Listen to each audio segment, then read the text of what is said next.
And remember, see, I can only show you the two-dimensional effect over here. So in between, when you get a back branch and a front branch, you have to keep them, okay? And always remember in bonsai, when you have something like that, never have two branches on the same level. Never keep them on the same level. The reason why you're not supposed to keep them, the logic behind why you don't keep them on the same level is, this is 1, this is 2, and this is also considered a branch. Considered. So that means you have a junction of 3 over here. 3. Right? One is going up, one is going like this, one is going like this. What will happen when your tree is growing, you will get reverse taper over here. What is reverse taper? Now taper means being broad over here. Reverse taper means this will become like a bunch. What will happen is, this will become like this when you have 3,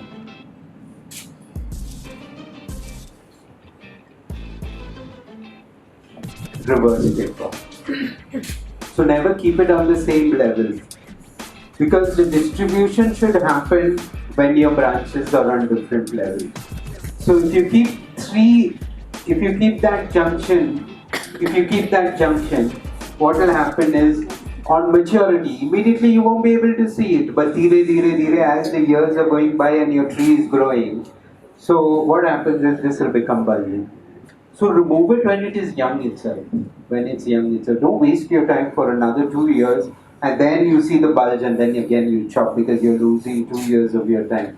In bonsai, don't try to lose time. Gain time.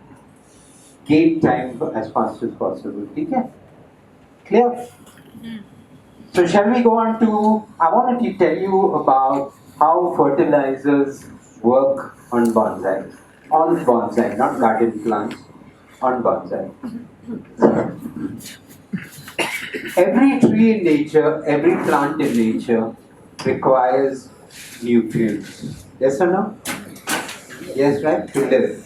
Just like we humans like different kinds of food to live and be happy and energetic, plants need their food.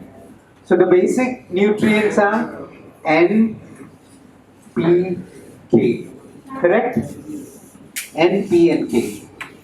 These are very basic things. I'm just I'm just opening your minds. I want to open your minds in a different way. So that's why I'm explaining it to you. So if you look at it, N is nitrogen. Okay, N is nitrogen. P is phosphorus. K is potash.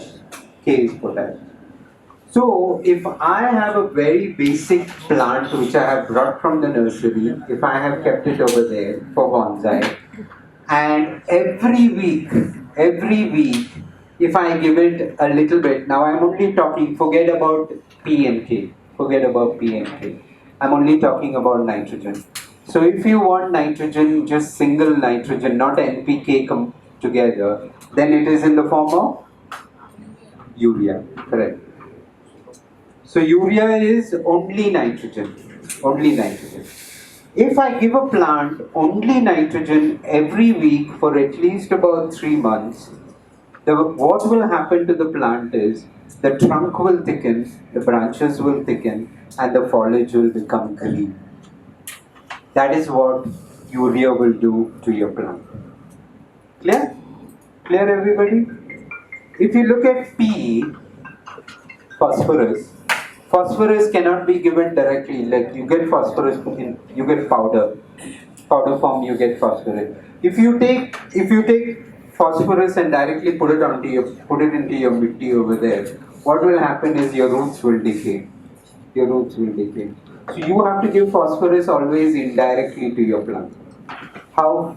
By fermenting your manure or fermenting your leaf mold. You have to, you buy manure, you put some phosphorus in that, mix it up nicely, cover it up and keep it for about 6 months, and after 6 to 8 months you can use that manure. Mix it in your soil and you can use it for your bonsai.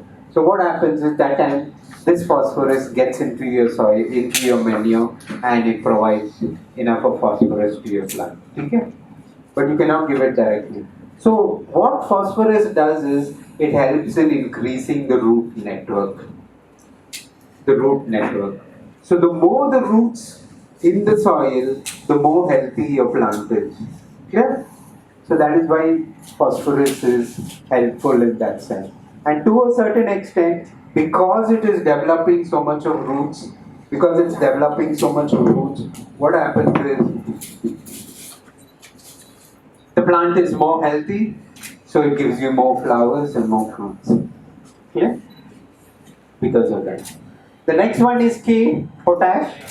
Now every plant, whether if it is a flowering plant or a fruiting plant, what happens is this potash, if you keep feeding your plant with potash, what happens is it starts creating the hormones for fruiting or flowering. Right? So the more you feed it with potash, you start seeing a lot of flowers and a lot of fruits on your plants. Yeah. So this is how actually fertilizers work in bonsai. So for a person like me, when I do my bonsai, when I have pre-bonsai material, when I have material, I look at my material and I see, do I need to thicken it first? I look at it, do I need to thicken it first? So the thickening process happens with urea. So what I do to my fertilizer, I'll add a little another teaspoon or 2 teaspoons of urea. I'll mix it up and every week I'll read it. So the thickening process happens quickly. Yeah? Like I'll take NPK. You know the NPK? The 19-19-19. Okay? That's the regular thing that we use for a bonsai. I take an NPK, and after taking an NPK, I'll take maybe for one plant, maybe I'll take like half a teaspoon or something, and I'll put it. Then I'll put half a teaspoon of urea also in that. I'll mix it up, water my plant, and then I'll put that for that particular plant which I want to thicken. I'll put this added urea. That means I've increased the percentage of nitrogen over here. So now my nitrogen will become 21. So that means this combination concentrates on thickening the plant more. Clear about it? But for materials, nitrogen does wonderful. Very quick method to make your plants very thick. Very thick. But during peak summers, be very careful when you're using urea because urea generates a lot of heat and you can lose your plants. So do not use it during your peak summers, but remaining period of time you can use it. Okay? And be very mild with urea. Be very mild with urea. Don't be too quick until and unless you are used to using it. Okay? So like for a plant maybe which is of that size, you could put like half a teaspoon of urea if it requires thickening. Half a teaspoon. Every week, like every Saturday, you give it. Take a picture of that. After 3 months, you see the same picture. Not even 3 months. 1 month, 4 weeks are there. 1 month, you take another picture and you will see the difference in the growth of your trunk and your branches. Clear about it? So this is how fertilizers work on bonsai. So now you have the capacity to think about what your plant wants. But when you have a finished bonsai, do not give it too much of nitrogen. Reduce nitrogen. So when you are buying an NPK also, buy something which has lesser urea content. Lesser. I don't mean to say it should be zero. It shouldn't be zero, but reduce the content of nitrogen over there. So use something which has, if you for a finished bonsai, use something which is like this. So what happens is your bonsai will flourish better and it will fruit and flower better if it is a fruiting or a flowering variety. But if you keep adding a lot of urea for your fruiting and flowering bonsai which is finished, you will never get your fruits and flowers. Clear? You have to reduce nitrogen for that. You have to reduce nitrogen and do that for that. Clear? Fertilizer? Yes, sir. Let's say we have imported a plant Ah. with the new manure. Yeah. When there is a lot of fertilizer and all kind of that we use it. Yeah. So then it's already getting a lot of Lots of nutrients are already there. So at that time also, I mean after what time should we start Yeah. So what happens is when you have repotted a plant, any plant, whenever you repot a plant, always keep it first in the shade. Keep it in the shade. Wait for shoots to come. Wait for new shoots to come. Once the new shoots have come, you shift it to the sunlight. Again, wait for those shoots to grow a little more. Yeah?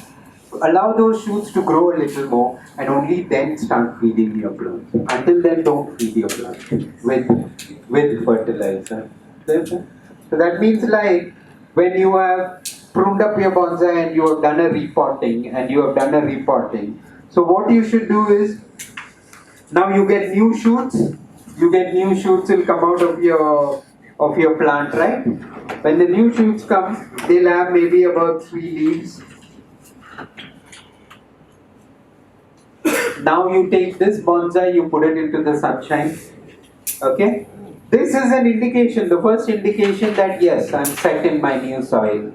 The plant is telling you, I'm set in my new soil. So now the indication is shift me to sunlight. So now you shift it to sunlight. Now in the sunlight, allow this to grow to another 3-4 leaves. Another 3-4 leaves allow.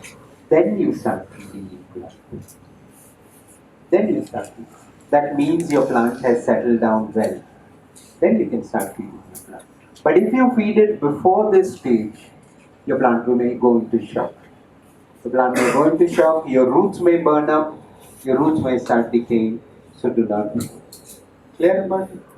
Clear everybody? Yeah. Yes, sir. So this should be used throughout the year and people only during growing season.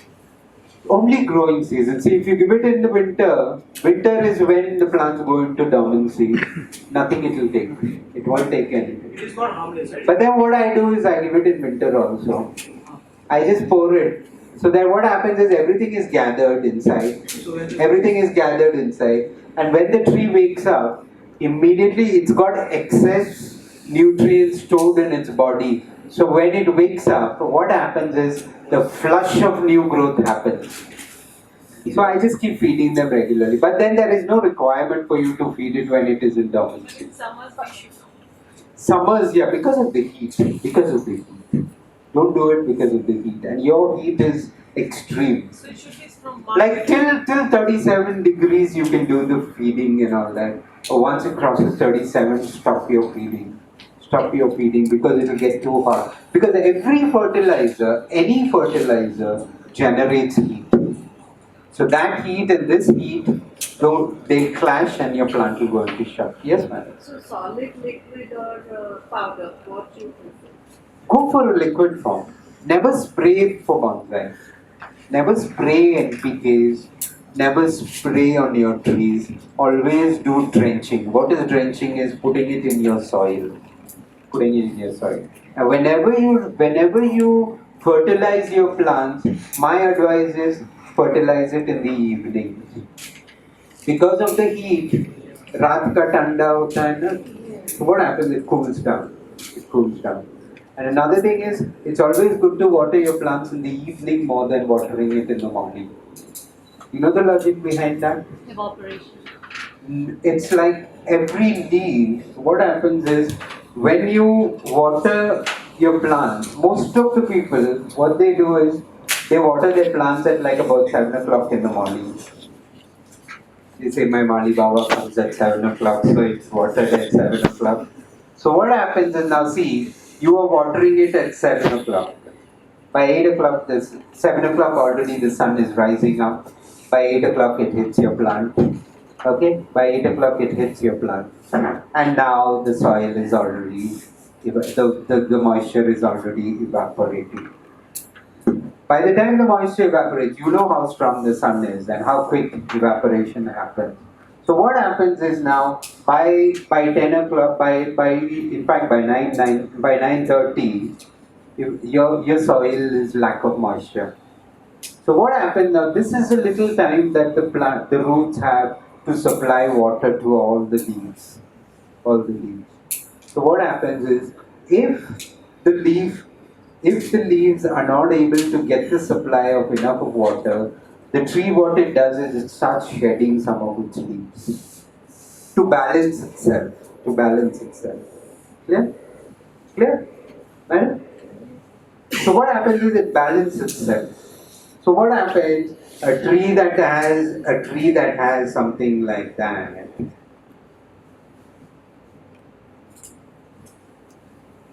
For 1 day, 2 days, it won't show any signs. But on the third day, it will think like, see, I'm not getting enough of water. And my thing. So what happens is a plant when it goes into survival mode, if it goes into when it wants to go into survival mode, it will start dropping some of its leaves.